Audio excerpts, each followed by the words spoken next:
मत समझो कि ये रेत सिर्फ बाल जैसी बारीक है, ये तो मौत से भी ज्यादा खतरनाक है। ये रेत इंसानों को ऐसे निगलती है जैसे कभी थे ही नहीं, न चीख बचती है न निशान। जैसे ही उस औरत ने रेत पर कदम रखा, रेत ने उसे ऐसे पकड़ लिया जैसे कोई जिंदा जाल हो।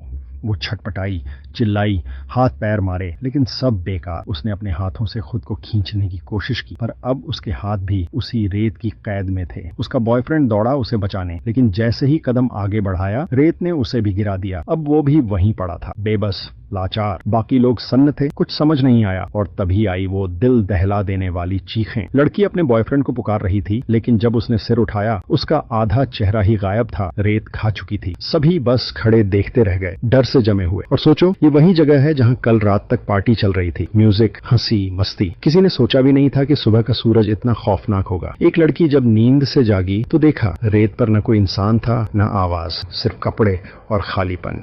तभी उसने देखा, एक नन्ही सी चिड़िया कुछ खोज रही थी, और पलक झपकते ही वो भी रेत में समा गई। लड़की को कुछ अजीब लगा और उसने तुरंत सबको चेताया, रेत को मत छूना। लेकिन देर हो चुकी थी। अब सब अपनी अपनी कारों में बंद थे, रुक गए थे वहीं।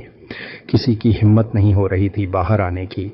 लड़की ने सच जानने के लिए जैसे ही हाथ रेत की सतह पर रखा, उसने जो देखा वो किसी डरावने सपने से कम नहीं था।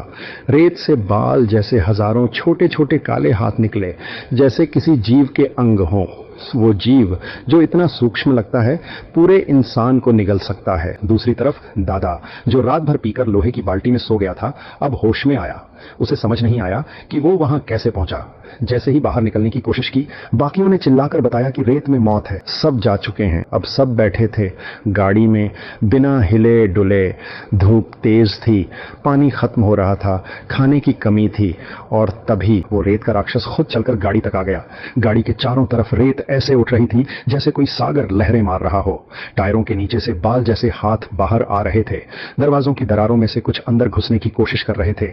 अब क्या होगा, जानने के लिए अगले भाग का इंतजार करें या तुरंत सब्सक्राइब करें, क्योंकि अब ये कहानी रेत से भी ज्यादा गहरी हो चुकी है।